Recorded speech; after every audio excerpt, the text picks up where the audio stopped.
একটা সময় ছিল যখন তোমার মেসেজ ছাড়া আমার ঘুম ভাঙতো না। এখন কিন্তু ভাঙে। একটু অভিমান করলে শুরু করতে কান্নাকাটি,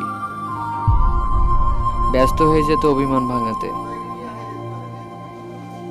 কিন্তু এখন দুজন দুই পথে। প্রতি ঘন্টায় কথা না বললে নাকি তোমার কেমন জানি লাগতো। এখন তো আর লাগে না। সবকিছু বদলে গেছে, বদলে গেছি আমি।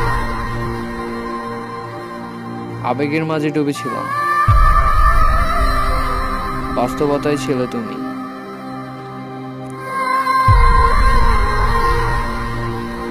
জীবনের অর্থ কি তারা?